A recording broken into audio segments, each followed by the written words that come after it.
agriculture is complex. Even in economically and politically stable countries such as Germany, there are many different players with different interests and points of view. And in conflict regions, farmers are faced with a multitude of additional challenges.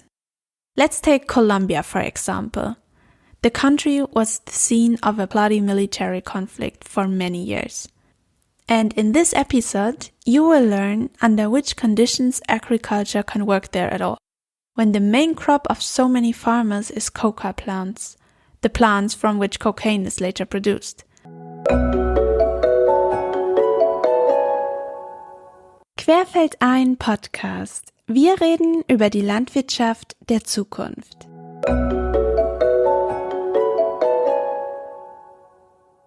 Hello, Stefan. It's very good to see you. Thank you so much for being on our podcast today.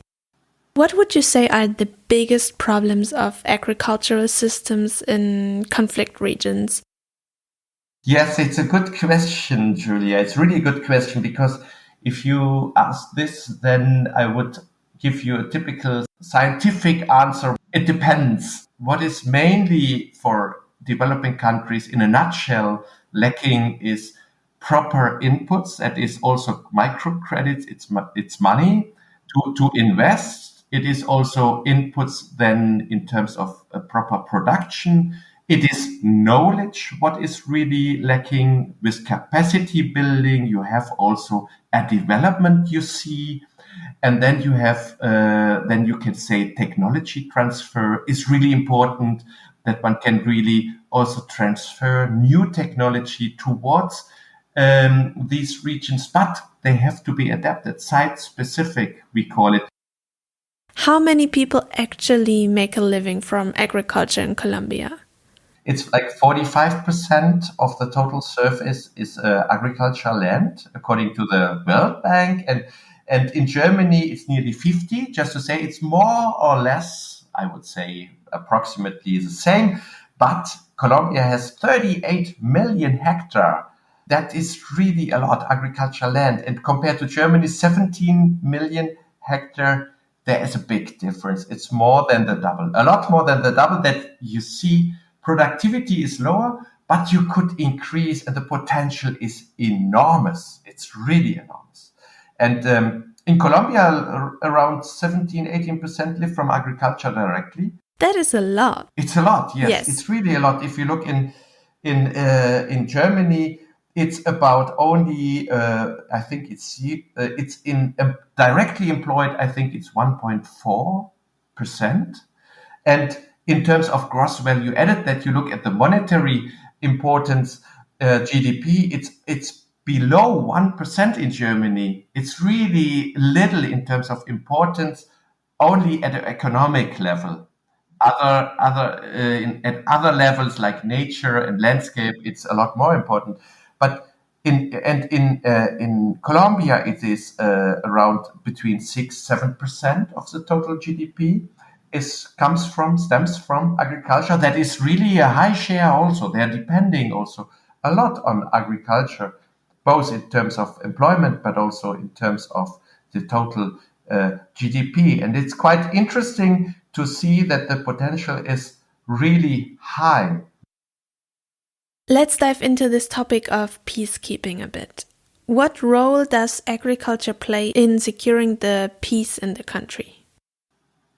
There is a strong link between natural resources. You know, you can imagine this. If you draw a picture in your mind now and you say, there's a proper region with a lot of trees, with a lot of rain and healthy soils. And you know, the ideal, wonderful, defragmented landscapes. You know, we work at the landscape level a lot.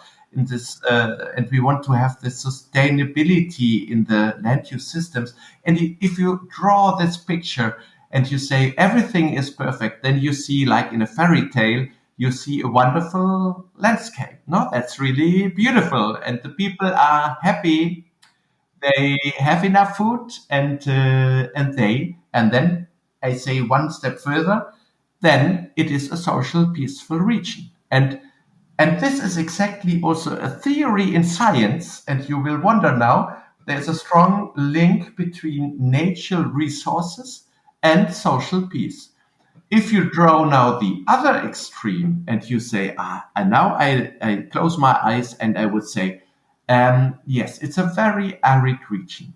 The people suffer from, they don't have enough to eat, and maybe there are also nomads coming, and with the Maasai, for example, and they come and the animals they eat the last produce, they had the last harvest, and there are also animals coming, wild animals, and they destroy the entire plot, what they have, or they grown maize. And then you have a difficult situation.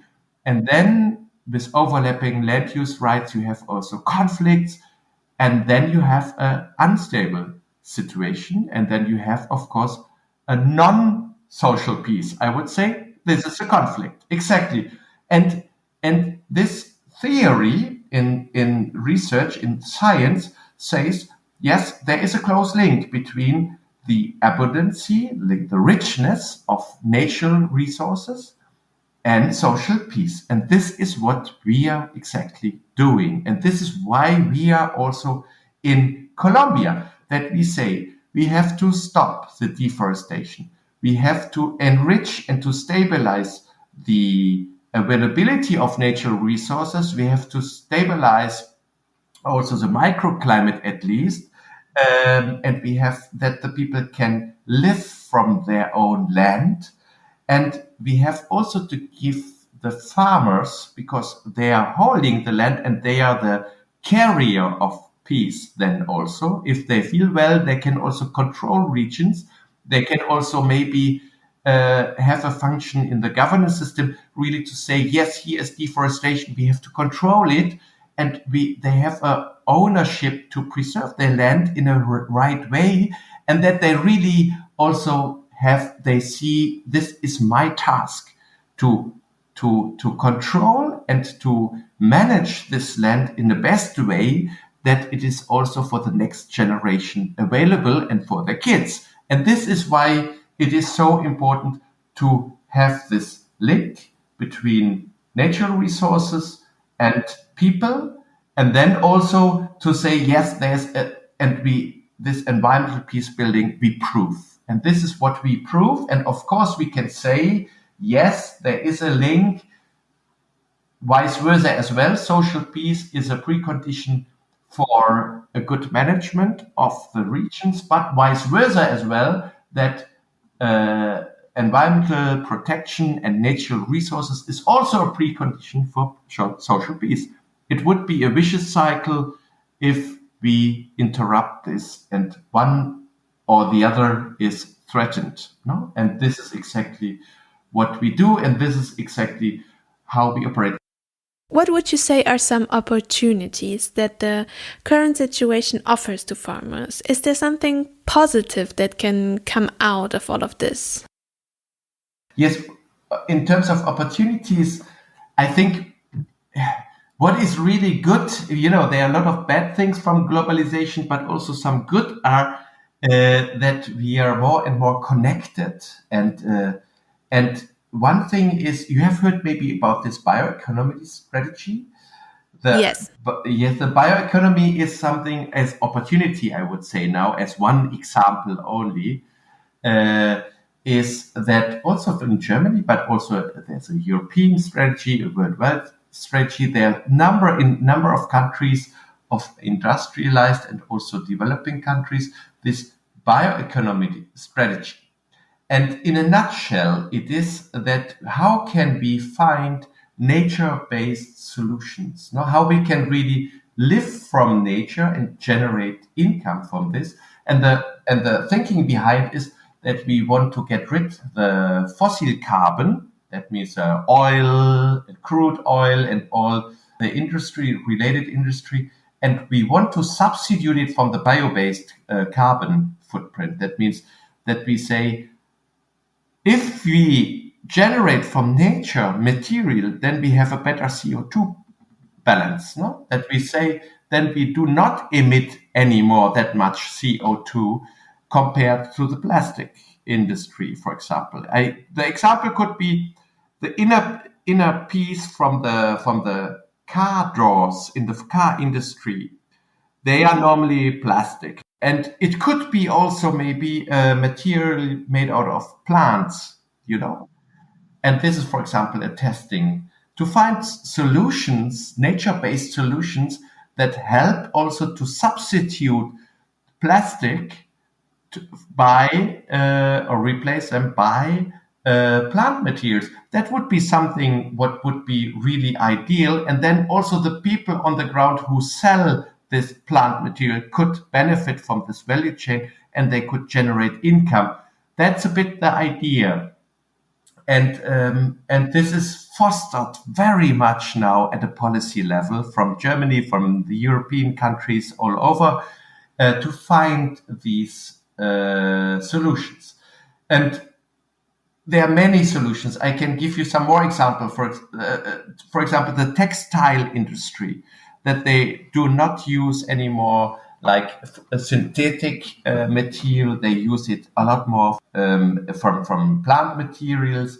Then it could be also that medical products or the medicine could stem also even more from herbs, spices, and from special medical plants that will be also enlarged in the future.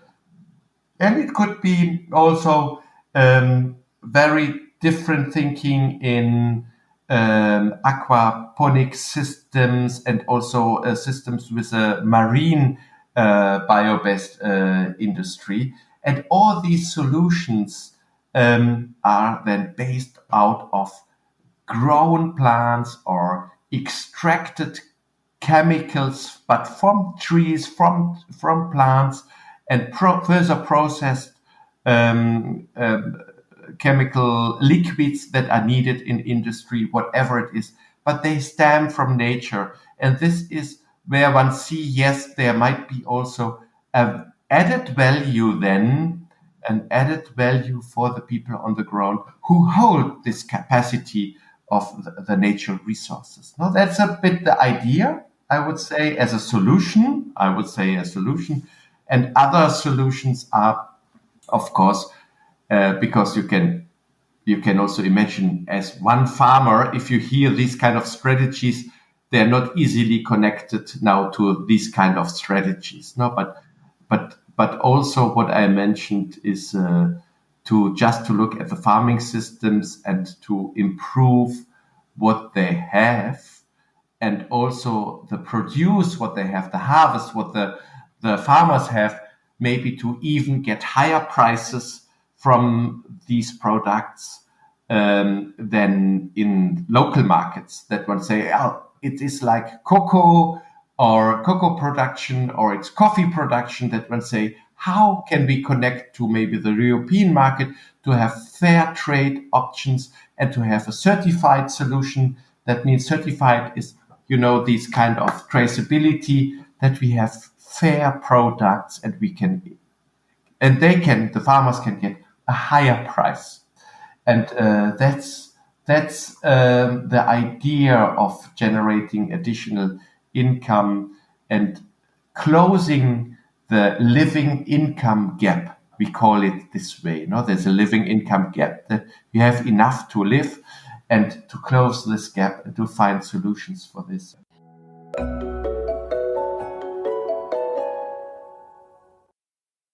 You can find more information about the topic in the show notes.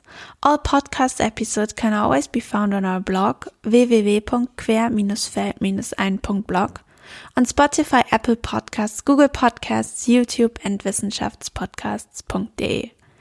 You'll also find other exciting articles about the agriculture of the future on our blog, so feel free to check it out. And of course, we also appreciate if you follow us on Instagram, Twitter, or Facebook, and like, share, or comment on our posts. And if you like the podcast, please also give us a rating on Spotify, Apple Podcasts, or wherever you listen to this podcast. And of course, you can also send us questions, feedback, or suggestions via email to querFELDein@salv.de.